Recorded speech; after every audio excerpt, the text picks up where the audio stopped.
I'm Diane Degnan. Welcome to the MyCom edition of United Methodist Communications Digital Lounge. Our buildings may have temporarily closed because of the COVID-19 pandemic, but we've never stopped worshiping. We're just doing church a little bit differently. Today, we're going to be talking to our panel about how churches have adapted to the need to communicate in new ways and maybe what comes next. Joining me today are the Reverend Valerie Barnes of the Choose Memorial Carter's United Methodist Church Charge in the Baltimore, Washington Conference, Kristen Sadeth, who is Director of Communications for Smyrna First United Methodist Church in Smyrna, Georgia, Reverend Rev Taylor, who is pastor of Stovall United Methodist Church in Radcliffe, Kentucky, and Stephen Adair, who is Director of Local Church Services at United Methodist Communications, and is also responsible for communications and marketing at Glendale United Methodist Church in Nashville, Tennessee. Welcome, everyone, and thanks for joining us. I think you all will bring a different perspective to the conversation, so I'm interested to hear what you have to share with us. I'm going to start off by asking Kristen about her experience. Kristen directs communications at a church that had a worship attendance of about 1,000 people, but they had not done any live streaming, and now I think they've really expanded. So Kristen, tell us a little bit about what's happened there at Smyrna. Yeah, absolutely, and thank you for allowing me to take part in this. I'm looking forward to hearing perspectives from other churches, and I'm taking my own notes over here in case you're doing something I need to know about. You know, we do worship on, prior to the pandemic, we were worshiping about 1,000 people a Sunday over 3 services, 2 traditional, one of more of a contemporary or modern service. And we weren't live streaming anything, and we moved overnight, I guess, when we made the decision, because we are right outside of Atlanta, and Atlanta became a little bit of a hot spot, and saw quite a spike in this, and we moved from no streaming to Thursday afternoon saying it's not safe for us to be bringing 1,000 people on campus, to Sunday morning streaming from our chapel, to a week later streaming 3 and 4 services a week plus daily devotion. So it was a lot of fun. I know that sounds kind of odd in the middle of this, but we've actually had a really good time because it's been just such a great opportunity to be creative and to try new things, which, you know, in marketing and communications is always the fun part of the job. Reverend Barnes, you're doing Zoom worship, and you have 2 churches. Is that right? Yes. You got started.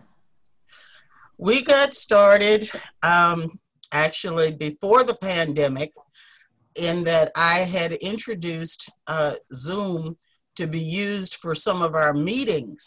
Both of my churches are located in very rural areas. The majority of the congregation are well over 60, I will say it that way. And the ability to connect for various aspects of worship and other ministry of the church was difficult for some. But when the opportunity to use Zoom was presented, I got on it very quickly. Used it for a meeting. It was well accepted. And the benefit that Zoom has provided is that in the platform, we can not only do the video aspect, but people can connect on their phones. Unfortunately, many of in my congregation do not have computers or laptops or things like that, but they have expressed their appreciation, particularly during these last few months, for being able to connect on Sunday for worship through the Zoom platform. I have introduced PowerPoint slides, so those who are on screen can actually follow the responsive readings and prayers and things in their own home. And we've also included music. So those who were missing out on the music and the choir singing are hearing more music during worship. And I'm looking forward to bringing on board a co-host, because it gets a little difficult after a while to handle pushing all of the different buttons and switches and everything, letting people in from the waiting room while you're preaching your sermon.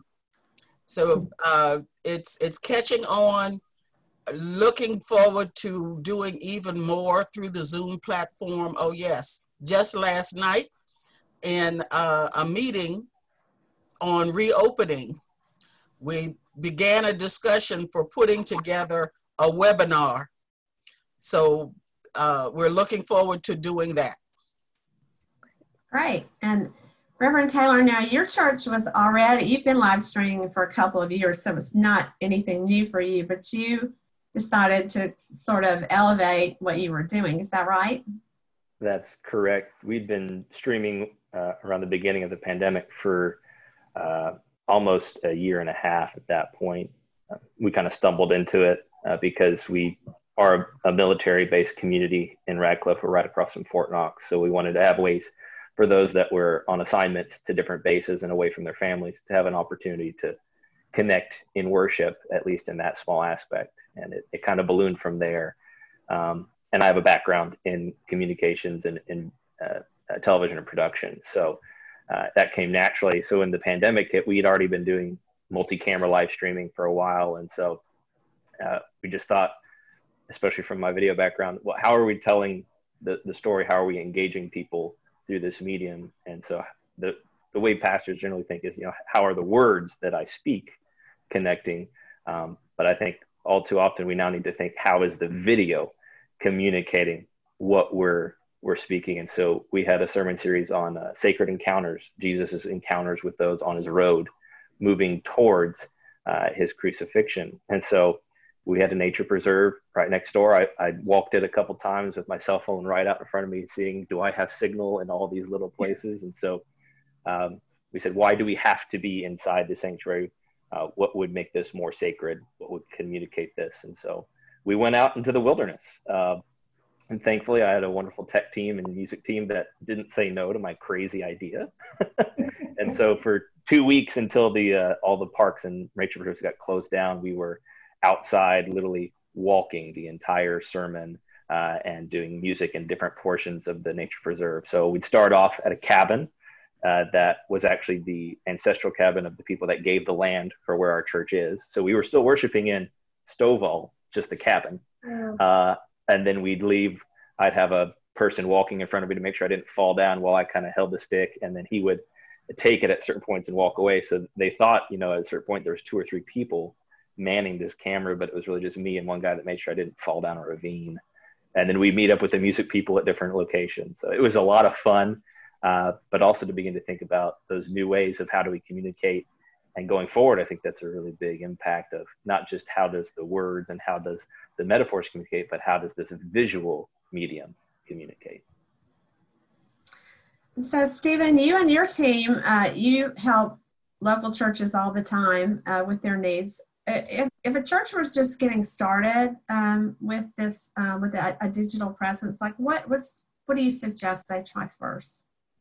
So I said this in one of our local church learning sessions that I led, actually in my sanctuary at my church. But I shared that each church and sanctuary is different. So there's no one size fits all approach.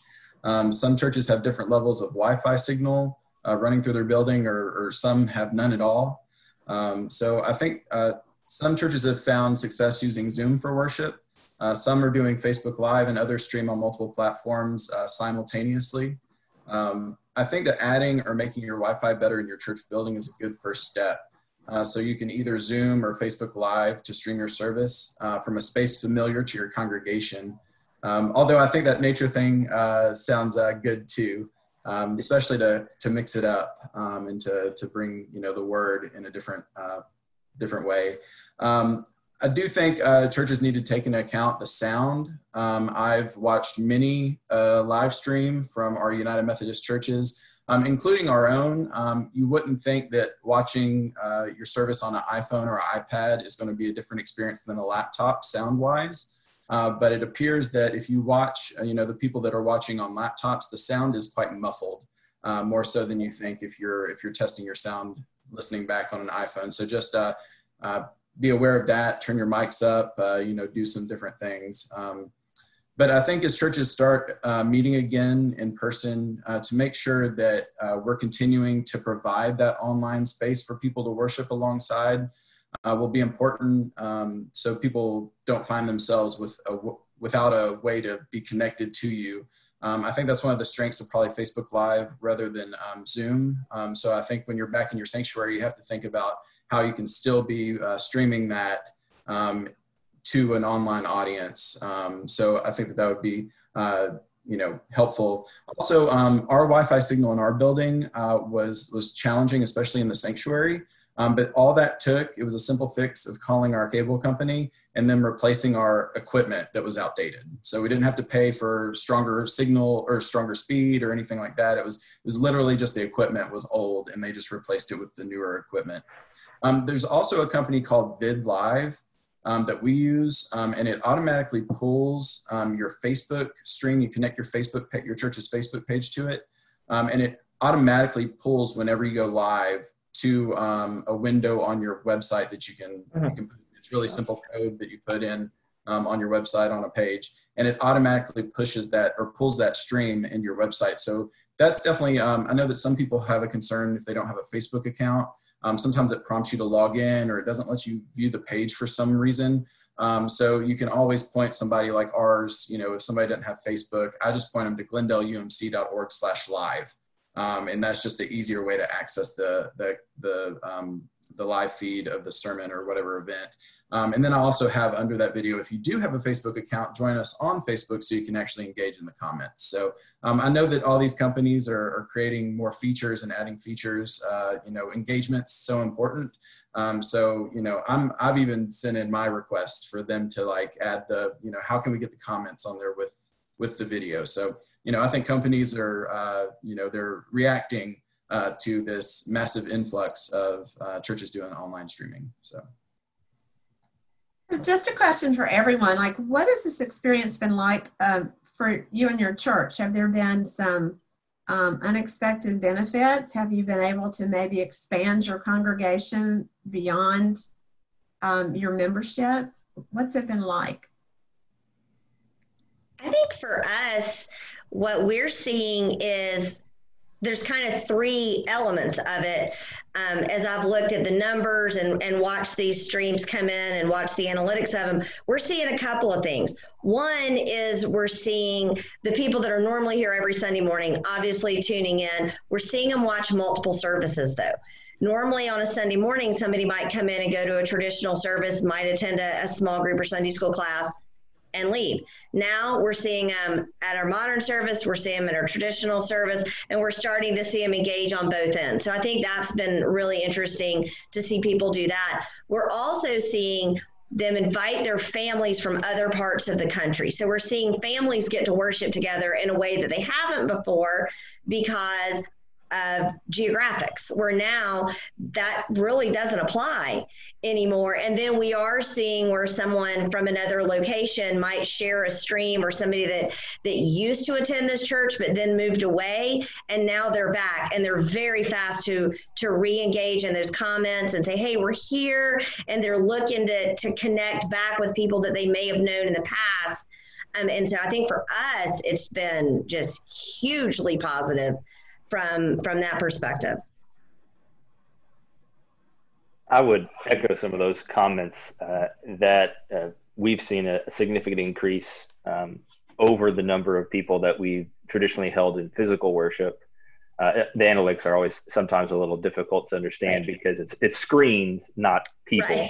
Right. So, but usually you can tell, okay, this family's here, so that one screen equals 4 people. And when you do the numbers, it's like, well, this is a lot more screens than we should have. And it really is due a lot in part to these new avenues of people being able to invite others to worship, to be able to share that worship with others, to start watch parties and create that accessibility that there wasn't there before. So that's been really exciting to see that the congregants and the people in worship are taking ownership of that and saying, how can we invite others to worship in this time where worship's desperately needed, where this life of Christ is desperately needed in this time. And it'll be interesting to see how we can carry that going forward. It's been particularly exciting for us here in Stovall because we had already been doing it for a little bit, but we were able to really hone in and do a lot of things that we hadn't been able to do before. But because we've been doing it long enough, everybody really took ownership and said, okay, this is my church. We didn't have to have any long discussions about closing. I think it was 20 minutes. And we decided to close because we knew that this was something that could work for us, that we already knew how to do it. So that was interesting to see that in a time of dramatic change in the church, that big C word that's really, you don't want to say out loud, it really didn't have as deep of a rift as it might be in other ways because we had prepared in part for it. So that was really, really wonderful to see that we could all bind together around this common idea of non-physically based worship. I would echo comments from both Kristen and Craig. We started out on the Zoom platform with 17 people who signed on that first Sunday morning. Now we are averaging a consistent 55. We've been able to connect particularly with some of our young parents that the older folk have been very concerned about their sons and daughters not coming to the physical church for worship. But since we've been doing the Zoom worship, we're seeing the parents come, they're bringing the children.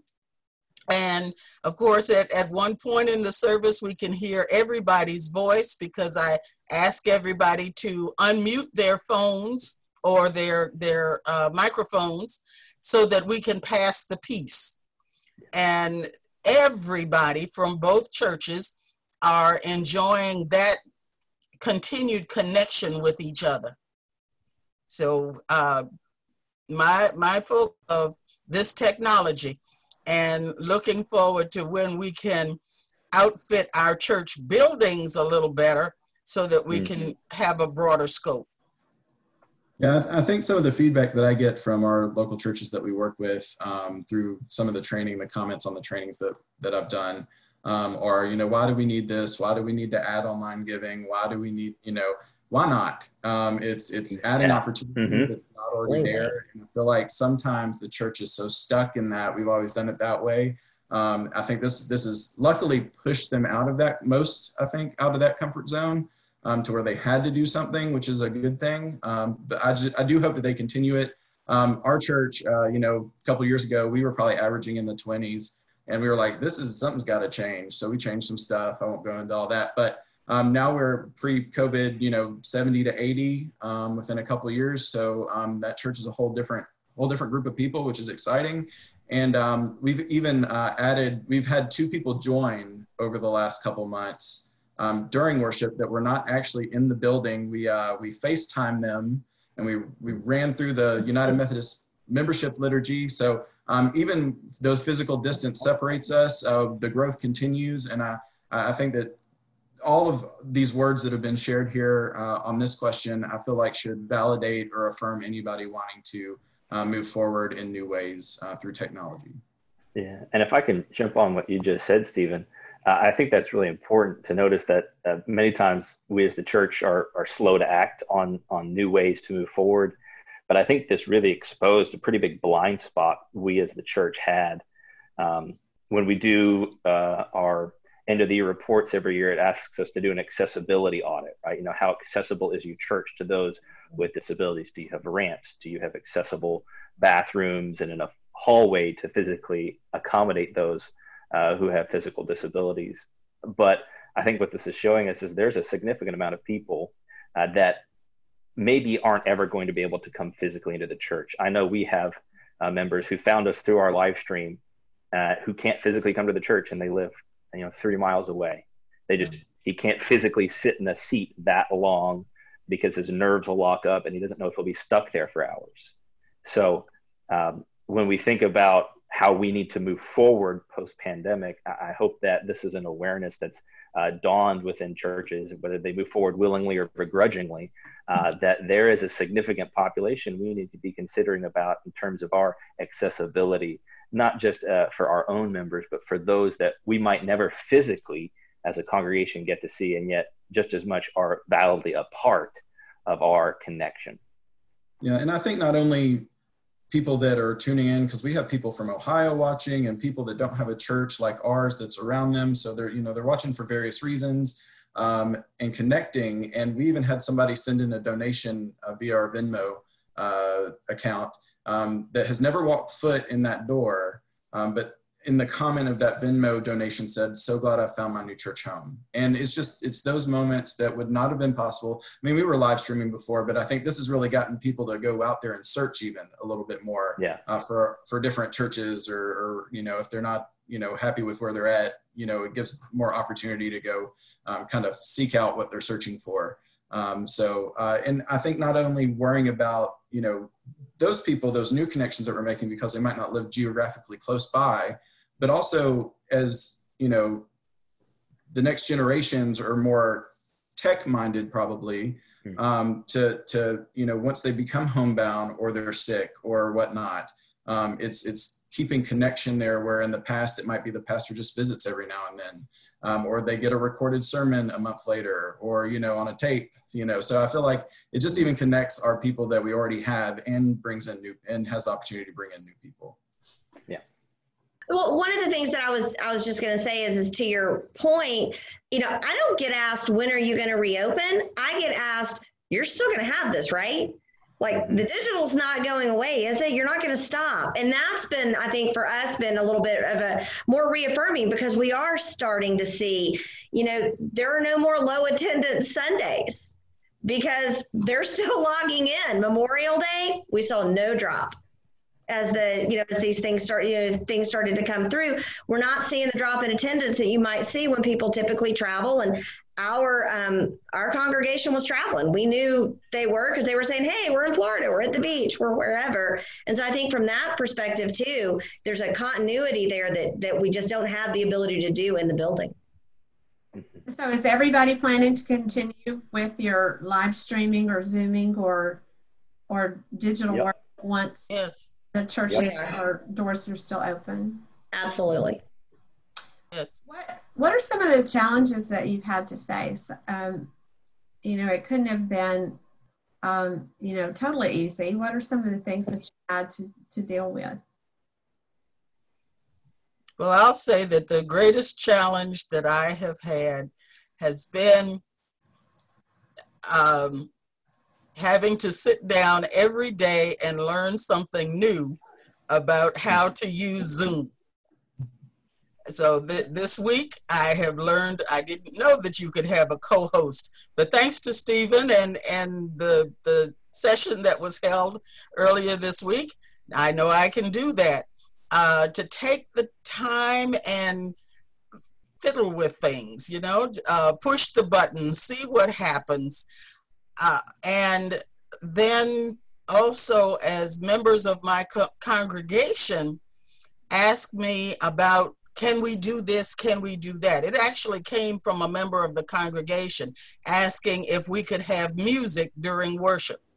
Well, that meant I had to go and figure out how to download links and all kinds of things off of YouTube and everywhere else so that the congregation could hear music that not only fits with the message of the day, but is music that they have an appreciation for listening to. So it's a day-to-day learning experience. And I would echo that, the learning curve, not only for those that are creating the worship service, but for those that are experiencing it. How do you interact? What are new ways we can pass the piece? Or I think also not becoming, for us, since we've been doing it for long enough, is how can we do it, new things? How can we do better things? And it's not just kind of resting on our laurels and think we've got this. And we even found companies that do multiple video conferencing with a little bit higher resolution. And so we do every Wednesday a joint devotional with another church where me and the pastor are together, even though we're not physically together. We're 30 miles apart, but creating things like that. So we're always supposed to be constantly learning. We're just adding a new field for that. So that learning curve was a bit big. Also, anytime the computer updates and changes a setting without you knowing, that is always the scourge that I have to deal with. Stephen, what are some of the resources that United Methodist Communications and the local church services team offer to help churches with challenges as they're starting up? Yeah, so, everybody was kind of thrown into this all at the same time. So we were a little reactive as well on trying to figure out how we could help train and educate our churches while learning at the same time. So we've developed, I think, 6 or 7 learning sessions now, and they cover anything from streaming worship, multiple platforms, using Zoom for small groups, adding new giving options, copyrights and licenses, which is a challenge, and I am not the expert on that. But you can find those on the Resource UMC and United Methodist Communications Facebook pages. Our training team at MyCom has also created some quick trainings that also cover many of these same topics that they can, it's some how-to guides and some quick, easy things to digest to do things, streaming and such better. And those are at umctraining.org. And so it doesn't necessarily have to cost a lot of money either, is that right? Like, I know Reverend Barnes, your churches got some, were recipients of a Zoom grant, I think, from United Methodist Communications. And Reverend Taylor, I know you shared with me that there's some ways that you can do things, pretty inexpensively. Anybody want to weigh in on that? Reverend Barnes, do you want to start? Okay. All right. The grant that we received through United Methodist Communications allowed us, because I wasn't exactly sure when I signed up for it, but I figured here's an opportunity, go for it. But it allowed us to be included in the MyCom, Zoom, I don't know all the language, but we're now on the general church's Zoom platform. And so where I was saying that I had already started introducing this, I had signed on to like the basic stage of Zoom just for myself. But to be selected to receive this grant has now put us on a platform that has the potential for connecting up to 500 people online. I don't know that we'll ever get to that level, but as my congregation is experiencing it, I am saying to them that, and it's for a year, so we have a year to utilize through MyCom. But when that year is coming near to an end, my recommendation will be to my churches that we at least get the mid-level, which is 200 and some, 4 times what we're worshiping and working with right now. And I think by then they'll have even more of an appreciation for the new opportunities that this service can bring to the churches. And whether you're doing Zoom or Facebook Live, I think we all start in the same place, which is somebody's phone, sit out in the main worship space with maybe an extra microphone tacked on. But sometimes it seems daunting to be able to scale up and, do multiple cameras and things like that. Just 10 years ago when I was getting my degree in television production, that's $13,000 worth of equipment right there to be able to do all the video switching. And while that price has dropped significantly now, that might be $2,000 to $3,000 worth of equipment for, basic cameras, a Blackjack 810 Mini Pro, to switch between them physically, and then a computer. It's even cheaper than that now. And that would be my encouragement is every, because every 2 to 3 years you're supposed to check your insurance and compare rates, because, you know, new products come out, things in the same way. Our digital landscape changes so quickly. I would say every 6 months, you know, just go through web forums and blogs and see what new stuff is out there. Because there's a wonderful way to do multi-camera streaming for well under $100. And that's what we stumbled into. It's an app called NDI, and there's many others like it. But NDI has a really good codec with it that basically turns your phone into a broadcast level camera. And that's the great thing. Our phones have huge cameras in them nowadays, really bad microphones still. But we all have soundboards in our churches most of the time. So if you have a computer near your soundboard, you can bring your sound in that way. But you can have multiple phones running the same, I think it's $10 or $12 app, and that can connect into your computer. And once you get beyond one camera, the broadcast utility you use on the computer is called open broadcast software. And so I'm sure any of the other, I see them nodding, it's a wonderful software and it's completely free.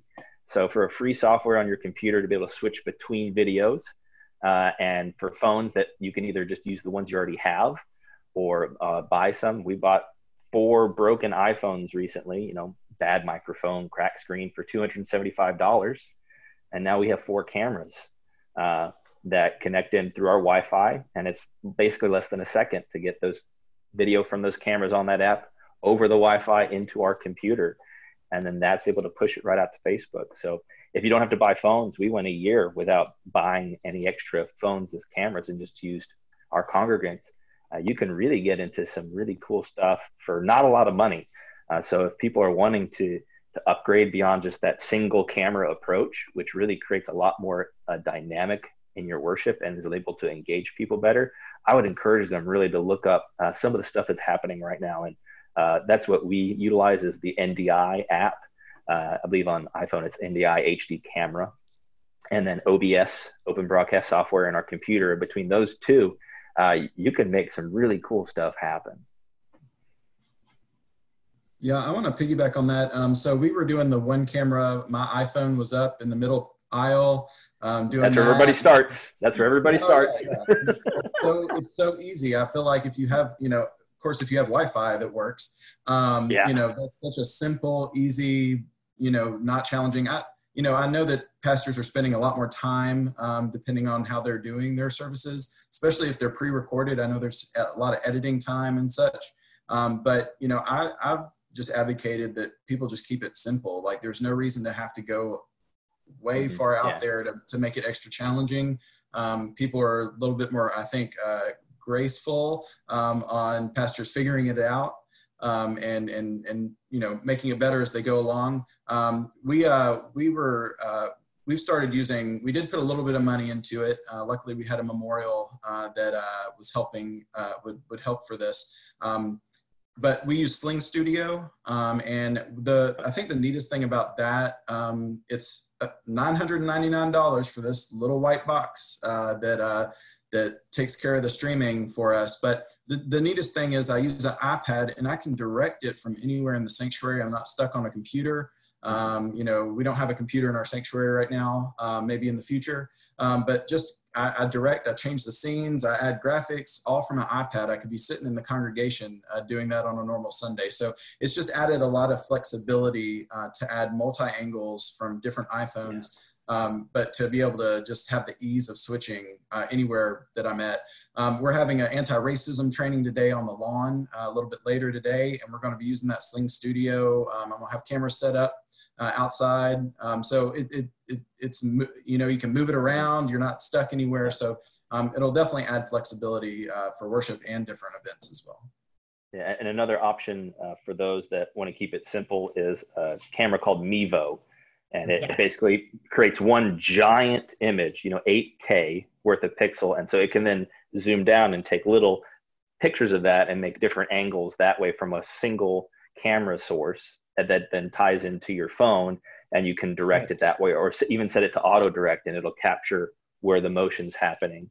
And so that's a very simple way to get up and running beyond just that single camera approach, but you're not dealing with multiple other hardware pieces.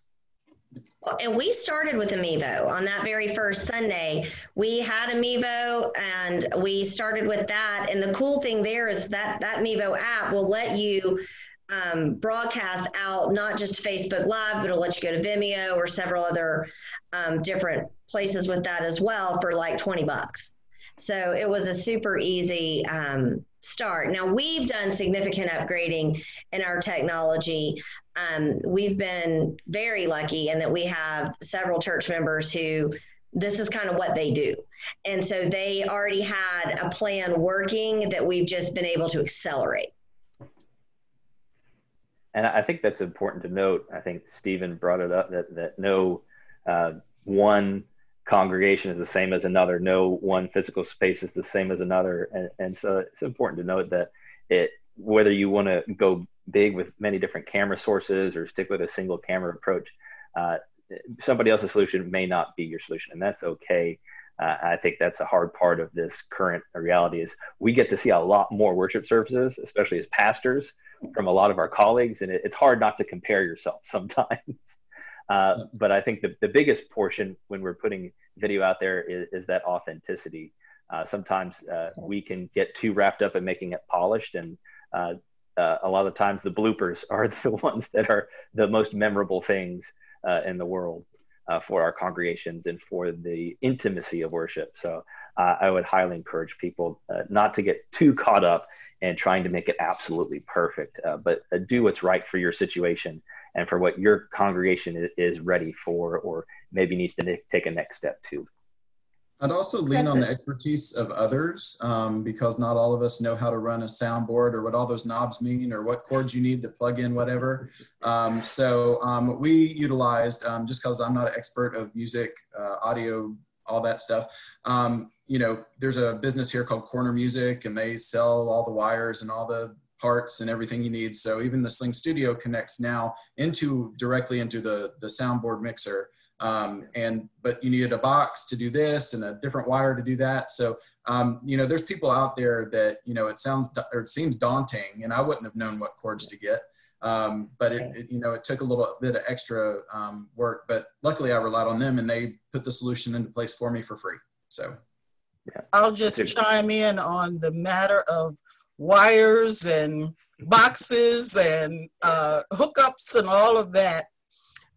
One other little obstacle that we deal with my two churches is the historical nature of the churches.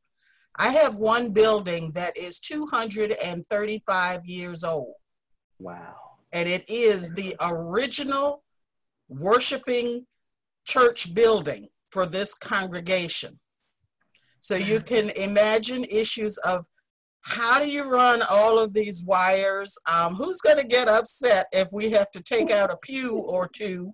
Yeah. Where do we put all of these things? We're going to work it out. The other church has a 167-year history. So I appreciate all that's being said. Like I said, we're going to work it out one way or another. But we also have to be mindful of not destroying, as some would see it, the physical nature of the facility.